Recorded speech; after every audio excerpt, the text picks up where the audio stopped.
إن الحمد لله نحمده ونستعينه ونستغفره ونعوذ بالله من شرور أنفسنا وسيئات أعمالنا من يهده الله فلا مضل له ومن يضلل فلا هادي له وأشهد أن لا إله إلا الله وحده لا شريك له وأشهد أن محمدا عبده ورسوله أما بعد. L'auteur dit, dans une version de son bouquin-là, ils ont mis à la fin وَبِذَلِكَ أَمَرَ اللَّهُ جَمِيعَ النَّاسِ وَخَلَقَهُمْ لَهَا. Et c'est cela qu'Allah a ordonné, et c'est cela qu'Allah ordonne, ou bien et c'est cela qu'Allah ordonna à tous les hommes et les a créés pour cela.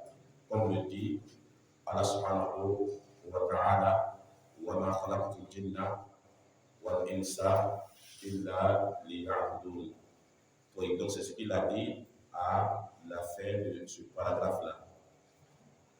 قال المصنف رحمه الله: فإذا عرفت أن الله خلقك لعبادته فاعلم أن العبادة لا تسمى عبادة إلا مع التوحيد، كما أن الصلاة لا تسمى صلاة إلا مع الطهارة، فإذا دخل الشرك في العبادة فسدت، كالحدث إذا دخل في الطهارة.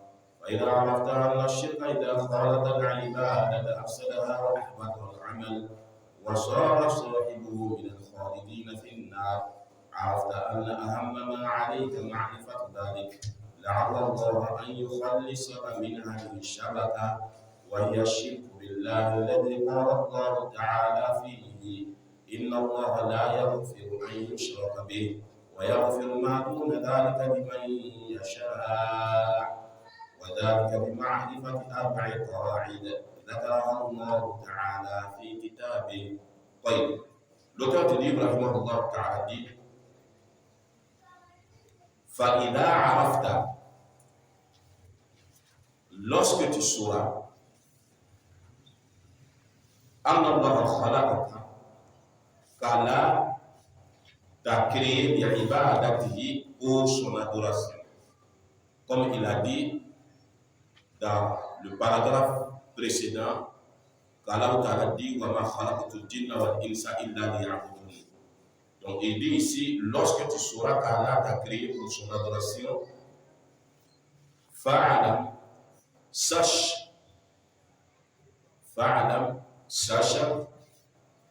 Qu'est-ce qu'on a dit de fa'alam? Oui.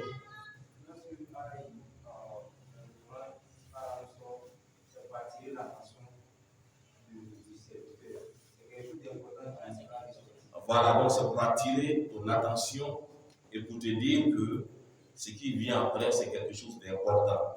Donc si on dit fa'alam, sache, ça veut dire en même temps apprendre. Pourquoi? Parce que tu ne peux pas savoir sans apprendre. Donc ici, il dit sache alors, fa'alam, sache alors, anna al-ibadata, que l'adoration, la tusamma ibadatan, ne porte ce nom illa ma'a tawhid, que si elle est monothéiste. Donc on appelle l'adoration, on dit d'un acte que c'est un acte d'adoration lorsque cet acte-là est monothéiste. Cet acte-là est accompagné du tawhid. Kema, tout comme anna salata, la prière, la tusamma salatan, ne porte ce nom illa ma'a tahara, que si elle est pratiquée en état de pureté. Que si elle est pratiquée en état de pureté. Donc quand on dit qu'un tel a prié, c'est parce qu'il est en état de pureté. Si Rasul dit alayhi salatu wa salam, la yaqbalu Allahu salata ahadikum idha ahdatha hatta yatawadda. Allah n'accepte pas la prière de l'un de vous en état d'impureté jusqu'à ce qu'il se purifie. Donc ça veut dire que si tu pries en état d'impureté, sciemment, tu n'as pas prié. Hein? Tu n'as pas prié. Ça va? طيب. فإذا دخل الشرك, en effet, lorsque le polythéisme se mélange, fait l'ibada à l'adoration, fasadat, il la corrompt, c'est-à-dire qu'il annule. Quel hadath, comme l'impureté, il a dakhala fi tahara, si elle se mélange à la purification. Donc si l'impureté se mélange à la purification, qu'est-ce qu'elle fait de la purification? Elle corrompt, n'est-ce pas, la purification. Fa'ida arafta, et lorsque tu sauras, anna shirka, que le polythéisme, idha khalata al-ibadata, s'il se mêle à l'adoration, afsadaha, il la corrompt, wa ahbata al-amala, et l'annule. Il rend l'adoration vaine. Ahbata et puis ahbata, ce n'est pas la même chose. Ce ne sont pas les mêmes verbes. Comme habita et puis habita. Habita et puis habita. Ça va? Toïb. Donc habita, c'est corrompu. Ça a annulé. Habita, ça a annulé. C'est annulé. Habita al-amal, l'œuvre est annulée. L'œuvre est vaine. Ça va? Donc habita avec le ha, ça veut dire tomber. Ça va? Toïb. Wa ahbata al-amal, et annule toutes les actions. Wa sara sahibuhu, et celui qui le commet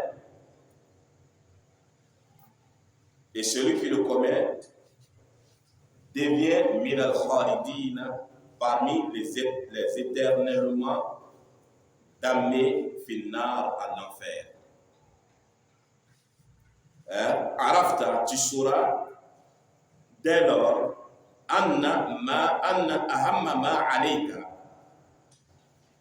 que la chose la plus importante pour toi, ma'rifatu dhalika, c'est de connaître cette chose. La'anna Allah, espérant qu'Allah subhanahu wa ta'ala an yukhallisaka, te sauve min hazihi shabaka, de ce piège, wahiya shirku, qui est l'associationnisme, ce piège qui est l'associationnisme billahi à Allah ta'ala, l'association à Allah subhanahu wa ta'ala. Alladhi qala Allah ta'ala fihi, au sujet duquel Allah dit, inna Allah la yaghfiru an yushraka bih. Certes, Allah ne pardonne pas qu'on lui donne des associés. Wa yaghfiru ma duna dhalika liman yasha, à part cela, il pardonne à qui il veut. Sourate 4, verset 116. Wa dhalika, et ceci, bi ma'rifati arba'i qawaida, se fera par la connaissance de 4 règles. Dhakaraha Allah ta'ala, qu'Allah a énoncé fi kitabihi, dans son livre, qu'Allah a évoqué dans son livre. Donc l'auteur du livre, rahimahullah ta'ala, il a appris que le but de la création de l'être humain, c'est l'ibada, c'est l'adoration.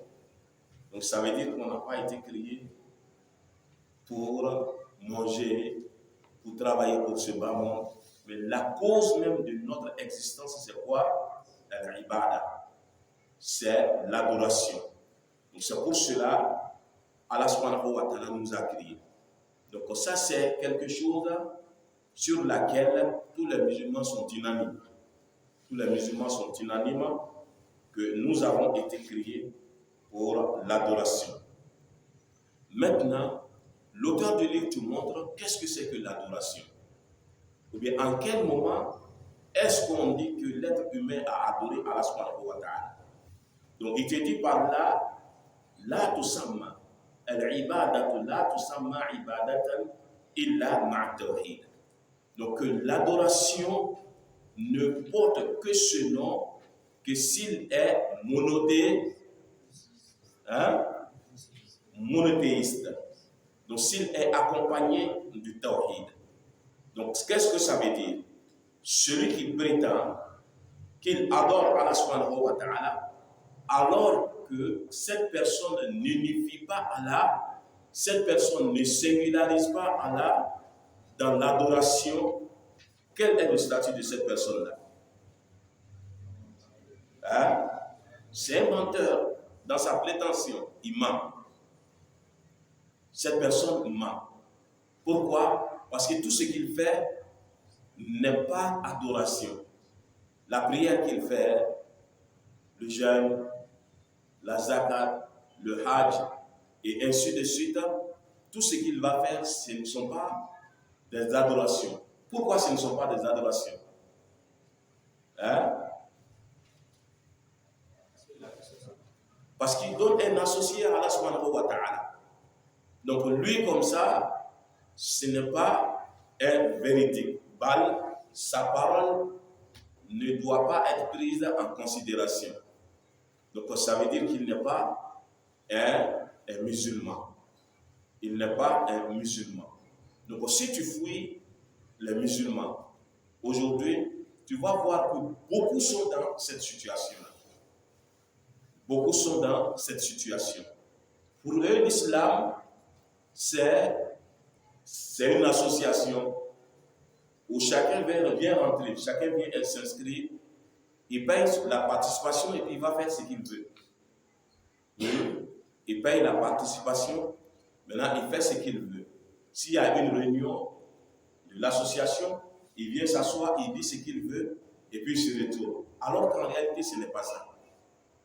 La religion a ses principes. La religion est basée sur le tawhid. Sans tawhid, il n'y a pas d'adoration. Sans tawhid, il n'y a pas d'adoration. Donc là, il ne faut pas avoir peur de dire ça aux gens. Parce que certaines personnes qui se disent musulmans, alors qu'en réalité, ils ne le sont pas, parce qu'ils donnent des associés à Allah subhanahu wa ta'ala. Souvent, quand on leur parle du tawhid, ils se disent que ça, c'est pour les Wahhabiyas. Ça, c'est pour les Wahhabiyas. Ça, c'est la religion des Wahhabiyas. Alors qu'en réalité, c'est ce qui est la religion. C'est ce qui est la religion. Donc, quiconque tu verras donner un associé à Allah, sache qu'en réalité, c'est un idolâtre. C'est un idolâtre. Maintenant, est-ce que si tu vois quelqu'un comme ça en train de donner un associé à Allah subhanahu wa ta'ala, tu dois, n'est-ce pas, le qualifier, mais le juger en même temps de mécréant? Non. Il y a certaines conditions, parmi lesquelles il faut que la personne sache que ce qu'elle est en train de faire, c'est de l'associationnisme.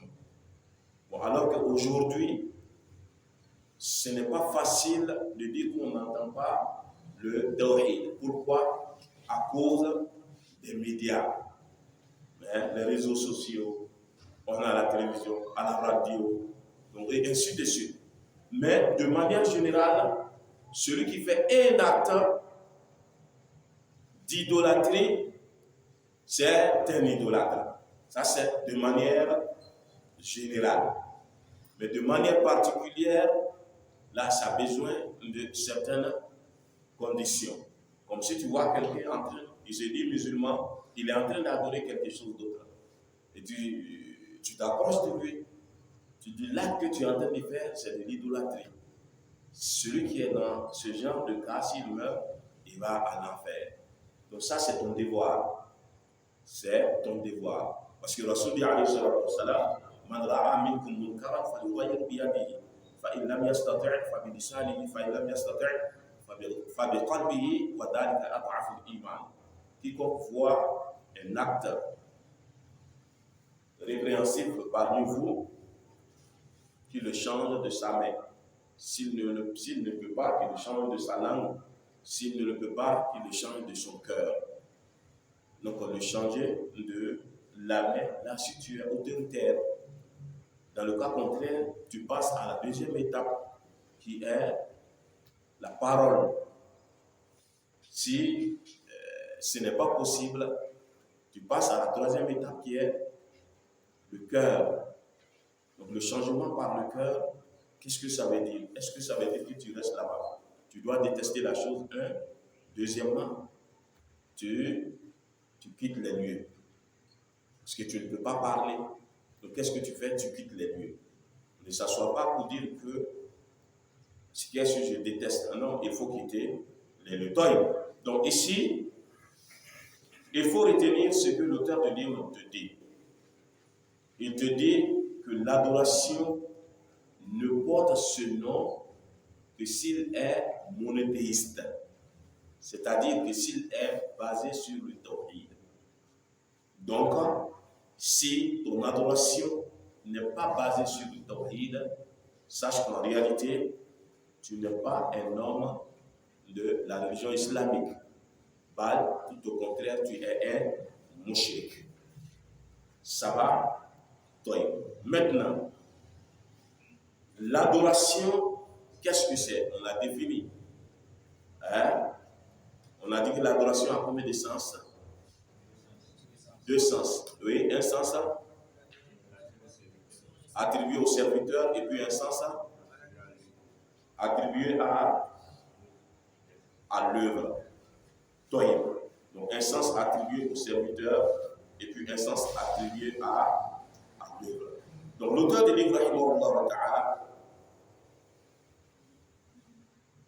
il te dit que l'adoration est adoration que si c'est accompagné par le tawhid. Maintenant, et si ce n'est pas accompagné par le tawhid, qu'est-ce que c'est en ce moment?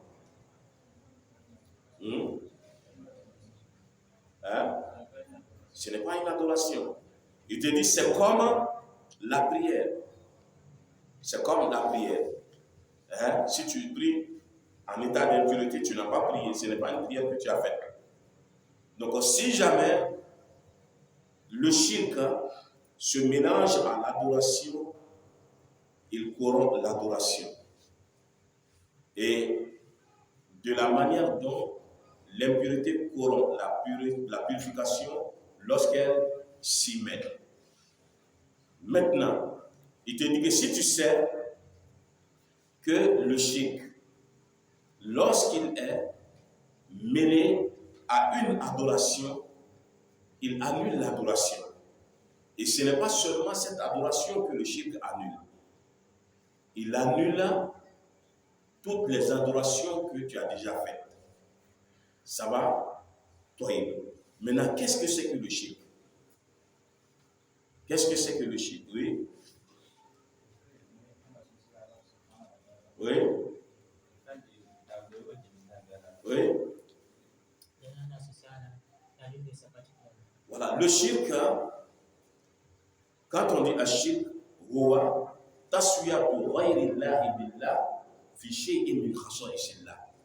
c'est le fait de donner un associé à Allah dans l'une de ses particularités. C'est ce qui est le shirk. Donc si tu donnes un associé, quelqu'un a la particularité d'Allah,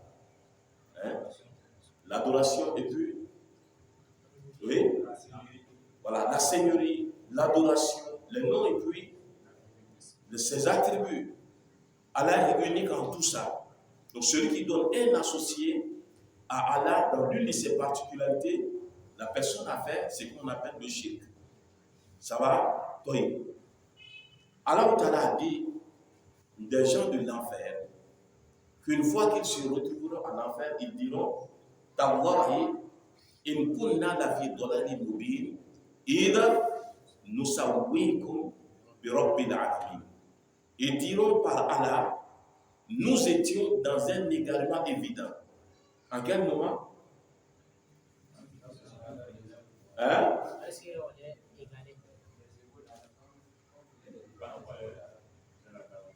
Pendant?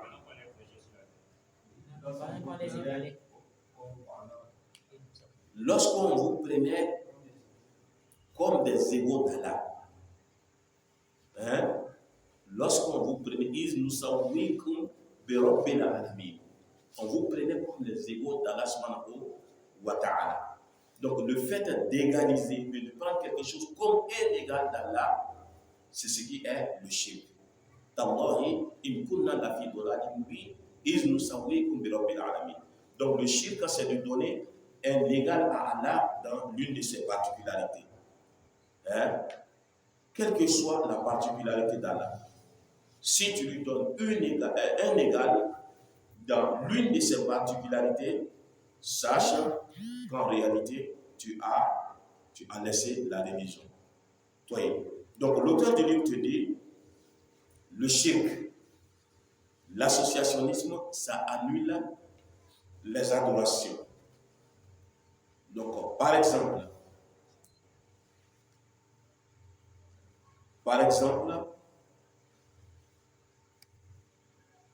celui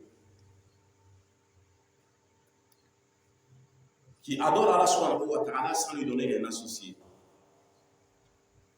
Il a fait 100 ans, il adore Allah. Après les 100 ans, il est allé au pèlerinage. Arrivé au pèlerinage, pendant qu'il faisait le pèlerinage, il a donné un associé à Allah subhanahu wa ta'ala. Quel serait son statut? Oui? Non seulement le pèlerinage est annulé, et en plus de cela, voilà, tout ce qu'il a fait comme adoration, tout est vaine. Toutes ces adorations sont vaines. Donc l'auteur du livre te dit que celui qui donne un associé à Allah, il sera parmi les éternellement damnés à l'enfer. Donc ça veut dire quoi? Celui qui meurt en tant qu'idolâtre, Yawm al-Qiyamah, il va à l'enfer. Et si une fois qu'il est en enfer, il ne sortira plus. Pourquoi? Allah Ta'ala dit Innahu man yushrik billah faqad harrama Allahu alayhi al-jannah. Celui qui donne un associé à Allah, le paradis lui est interdit, et formellement interdit. Wa ma'wahu an-nar wa ma'wahu jahannam wa ma'wahu an-nar wa ma'wahu an-nar, et son lieu de refuge c'est l'enfer. Wa ma lidh-dhalimina min ansar. Les injustes n'auront pas quelqu'un pour les secourir. Ils n'auront pas de secoureurs yawm al-qiyamah. Donc ça veut dire que celui qui meurt dans le shirk, cette personne va à l'enfer. Et si elle rentre à l'enfer, elle ne sortira plus. Donc voilà pourquoi l'auteur du livre te dit, il dit que c'est une chose qui est très importante. Une chose qui est très importante à connaître. Quelle est cette chose? Le shirk. Espérons qu'Allah subhanahu wa ta'ala te sauve du piège du shaitan. Espérons qu'Allah te sauve du piège du shaitan. Maintenant, on a dit que les shirk sont de deux types, n'est-ce pas? Le shirk majeur et le shirk mineur. Voilà. Maintenant, ce qui rend l'homme parmi les éternellement damnés à l'enfer, c'est quel shirk? C'est le shirk majeur. Et c'est ce shirk majeur qui annule toutes les œuvres. Le shirk mineur, lui, il annule l'œuvre dans laquelle il s'est mêlé. L'œuvre dans laquelle il s'est mêlé. Toi. Maintenant, le filet du shaitan, qui est son piège, qu'est-ce que c'est? C'est le shirk. Donc, si l'auteur du livre, il t'a fait une comparaison entre les choses pratiques et les choses de la croyance, les choses doctrinales, parce qu'il t'a parlé ici du shirk et puis il t'a parlé des ablutions. Donc, c'est pour te dire quoi? C'est pour d'abord que tu comprennes, tu arrives à comprendre les choses, comprendre du moins ça, les choses. Et c'est pour te faciliter la compréhension. Pourquoi? Si jamais tu as de l'eau pure avec laquelle tu veux faire l'ablution. Maintenant, une impureté se mêle à cette eau-là pour changer carrément ses caractéristiques. Tu ne peux plus faire les ablutions avec. Elle devient de l'eau impure. Voilà. Donc, tout le monde peut comprendre ça. Donc, il veut te dire ici que de la manière dont l'eau est devenue impure, c'est comme ça aussi, si tu donnes un associé à Allah subhanahu wa ta'ala, tes adorations deviennent vaines. Elles deviennent des choses qui sont inutiles, des choses qui ne seront plus profitables. Donc, en ce moment, ce que le musulman doit comprendre, c'est que najasat shirk a'dhamu najasat.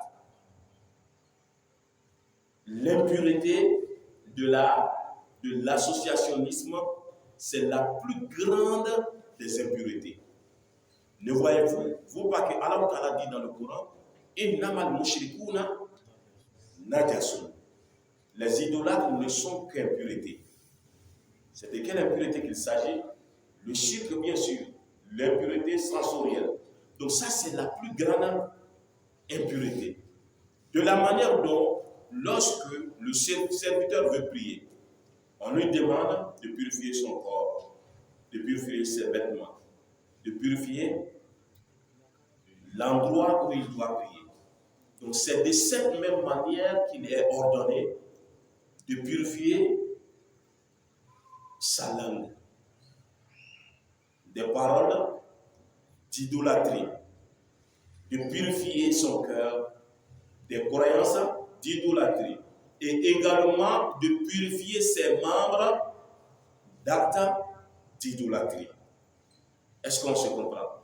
Donc il ne faut pas rester avec l'impureté de l'idolâtrie et penser que tu es en train d'adorer Allah subhanahu wa ta'ala. Ça va? Donc voilà pourquoi la principale mission des messagers fut le tawhid. Le tawhid. Et c'est par là qu'ils ont commencé. Donc Rasul alayhi salatu wa salam, quand il envoyait quelqu'un appeler les gens, la première des choses vers laquelle il devait les inviter, c'est le tawhid. Pourquoi? Parce que c'est le fondement et la base de la religion. Il n'y a pas d'adoration, sans tawhid. Celui qui veut prier se purifie. Donc celui qui veut être parmi les musulmans, il faut que la personne se purifie du shirk, de peur que ses adorations soient vaines. Maintenant, puisque le shirk a des conséquences néfastes et des effets très dangereux pour l'être humain dans ce bas monde et puis dans l'au-delà. Voilà pourquoi l'auteur du livre, rahimahullah ta'ala, il nous incite à connaître, n'est-ce pas, le shirk. Pourquoi? Parce que c'est le piège et le filet du shaitan. C'est avec ça que le shaitan, il ramasse beaucoup de gens du tawhid vers le shirk. Il les ramasse avec. Il sort le matin, il dépose son filet et certaines personnes rentrent dedans. Maintenant, ce qui fait que le shaitan arrive à ramasser certaines personnes, c'est le manque de connaissances. Donc voilà pourquoi il faut apprendre le tawhid. L'auteur du livre te dit, si tu connais le shirk, Allah subhanahu wa ta'ala va te sauver du piège du shaitan. Donc si on t'ordonne d'apprendre le shirk, ça implique l'apprentissage du quoi? Du tawhid. Donc ça veut dire qu'il faut apprendre à ce même moment le tawhid. Pourquoi? Parce que on ne peut pas connaître le shirk sans connaître le tawhid. On ne peut pas connaître le shirk sans connaître le tawhid. Donc voilà pourquoi la première des choses par laquelle il faut commencer, c'est le tawhid. Il faut commencer par le tawhid. Donc il a envoyé ce verset. Quel verset? Inna Allah la yaghfiru an yushraka bih. Inna Allah la yaghfiru an yushraka bih. Allah subhanahu wa ta'ala ne pardonne pas qu'on lui donne un associé. Ce verset-là, les savants ont donné deux avis relativement à son interprétation. Premièrement, le premier groupe de savants dit qu'il s'agit de toute forme de shirk, c'est-à-dire le shirk majeur et le shirk mineur, que ça implique les deux, que Allah Ta'ala ne pardonne pas, il ne pardonne pas qu'on lui donne un associé, même si c'est un shirk mineur, que Allah ne pardonne pas. Mais il faut pas sous-entendre par là que le shirk malheur rend la personne parmi les éternellement damnés à l'enfer. Non. Mais qu'est-ce que ça veut dire? Ça veut dire que si la personne meurt avec le shirk mineur dans son bagage, dans ses œuvres, Yom al-Qiyamah, Allah Ta'ala le châtiera. Allah Ta'ala va le châtier et puis après l'enlever, après le châtiment de l'enfer pour l'envoyer au paradis. Ça c'est le shirk mineur. Maintenant, le deuxième groupe, ils disent que non, qu'il s'agit du shirk majeur. Il s'agit de shirk majeur. Que ce verset parle du shirk majeur. Et c'est ce qui est l'avis le plus authentique. Le verset est relatif au shirk majeur. Et dans tous les cas, quelle que soit la forme de shirk, il faut t'en écarter. Il faut t'en écarter, il faut te méfier. Donc le shirk, c'est quelque chose qui est très dangereux. Ne voyez-vous pas qu'Ibrahim, l'ami intime d'Allah, Khalilullah, le père des messagers, malgré qu'il est l'ami intime d'Allah, il a dit à Allah subhanahu wa ta'ala dans ses doigts, wa junubni wa baniya an na'bud al-asnam. Wa junubni wa baniya an na'bud al-asnam. Écarte-moi et mes enfants de l'adoration des idoles. Alors que là, c'est un messager. Mais malgré ça, il a peur de donner un associé à Allah subhanahu wa ta'ala. Et nous autres alors. Donc, mouchkil. Donc, il y a un problème. Mais aujourd'hui, l'associationnisme, c'est devenu quelque chose comme un amusement. Les gens fabriquent les fétiches, ils vont vendre au marché. Ils vont faire des démonstrations. Tu vas voir des ignorants, des musulmans ignorants, au triple, au quadruple. Ils sont sensibilisés pour regarder ces démonstrations de fétiches. Et puis, ils sont contents. Ils sont en train de donner des associés à Allah. Le seul péché qu'Allah ne pardonne pas. Et toi, tu te plais d'aller te réjouir pour cela. Où tu as mis ta foi. Donc, l'ignorance est très dangereuse. L'ignorance est très dangereuse. Donc, il faut demander à Allah subhanahu wa ta'ala de te préserver du shirk, comme Ibrahim l'a fait. préserve-moi et mes enfants de l'adoration des idoles. Ça va? Toi. Donc l'auteur du livre, il te dit ce qu'il pourra te faciliter la connaissance du shirk pour que tu puisses t'en méfier, c'est de connaître 4 règles. Et quelles sont ces 4 règles? Ce sont des règles qu'il a citées dans ce livre-là. Mais il ne les a pas citées venant de lui-même. Voilà pourquoi il te dit que Allah subhanahu wa ta'ala les a énoncées dans son livre. Donc ça veut dire qu'il a tiré ces 4 règles-là du Coran. Il les a tirées du Coran. Et on va voir qu'il va envoyer des preuves dans les hadiths du prophète alayhi salatu wassalam. Donc ces règles-là, il les a citées pour nous montrer certaines choses. Parmi lesquelles, il y a premièrement halul mushrikina alladhina bu'itha fihim Rasulullah sallallahu alayhi wa sallam. La situation des mécréants, la situation des idolâtres parmi qui Rasoul a été envoyé, qui sont les Arabes. Ça va? Donc, ces règles-là vont nous permettre de connaître la situation même des Arabes du temps du messager d'Allah alayhi salatu wa salam. Quelle était leur doctrine? Qu'est-ce qu'ils adoraient? Et pourquoi est-ce qu'ils adoraient ce qu'ils adoraient? Grâce à ce livre-là, nous allons comprendre cela. Et deuxièmement, la chose vers laquelle Rasoul alayhi salatu wa salam les appelait. La chose, wa makan yad'uhum ilayhi. Ça va? La chose vers laquelle Rasoul alayhi salatu wa salam les appelait. Troisièmement, grâce à ce livre, nous allons connaître la réalité du shirk, la réalité de l'associationnisme, la réalité de l'idolâtrie. Donc quand on dit l'idolâtrie, qu'est-ce que c'est?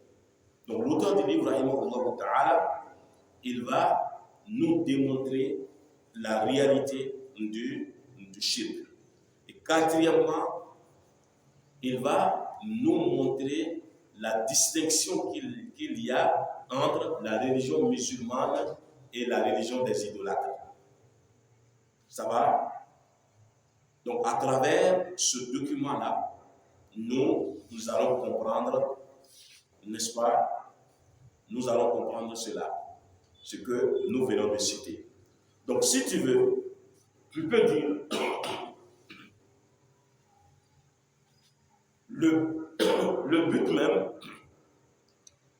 but de ces règles-là, c'est ceci. Premièrement, la différence entre la religion musulmane et la religion des idolâtres. Ça va? Hein? La religion des musulmans et puis la religion des idolâtres. Et cela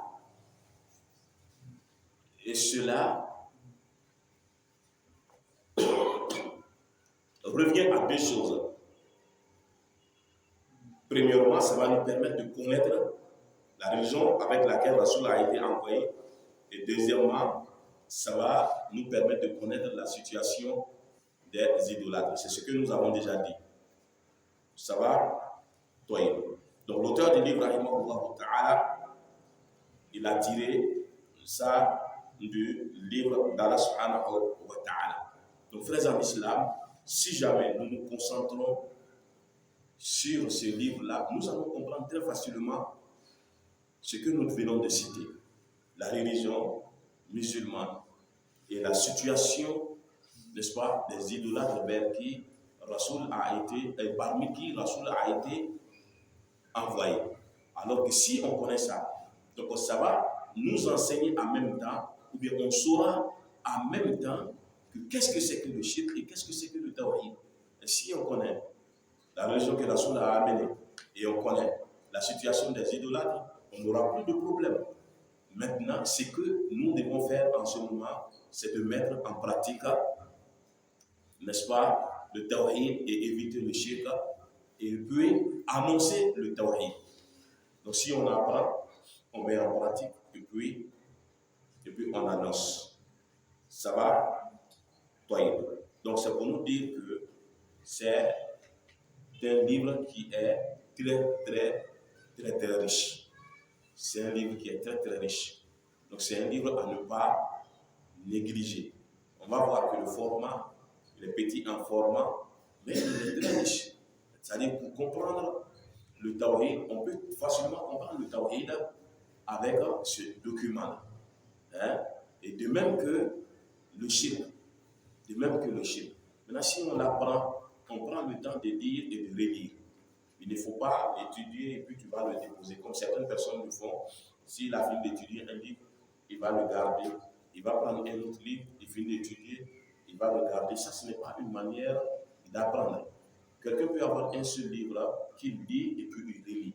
Au fur et à mesure que tu lis et puis tu relis, ça te donne d'autres compréhensions encore. Donc chaque fois que tu vas les lire, tu auras une nouvelle compréhension. Donc le conseil que je vous donne, c'est de lire et puis de relire. Si on écoute, n'est-ce pas, l'audio, on lit et puis on relit jusqu'à ce qu'on ait une très bonne compréhension. Comme ça, quand on va finir avec ce livre-là, et puis prendre un autre livre, tu vas voir qu'on va aller rapidement. On va aller rapidement parce qu'on a déjà une base. Et souvent, certaines personnes, je dis que quelqu'un vont apprendre les grands livres. Alors que la religion, c'est comme quelqu'un qui veut construire. Si tu veux construire, tu ne vas pas aller mettre la dalle d'abord. On commence par le soupassement. Donc tu commences un peu, et puis tu commences à grandir. Donc si tu as une bonne base, le reste va venir facilement. Donc il faut lire, et puis tu relis. Donc tout ce qu'on va voir dans les autres livres, dans les grands livres de Tawhid, tout a sa source dans celui qu'on pense que c'est un petit livre. Comme les Arabes le disent,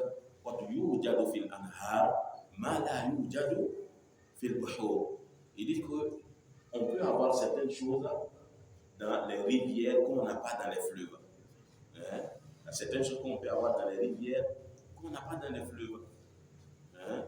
Donc, pour nous dire que souvent, on sous-estime certaines sciences, certains livres, alors que la science qu'on peut tirer de ces livres-là, on va fouiller beaucoup d'autres livres, on ne va pas avoir cette science-là.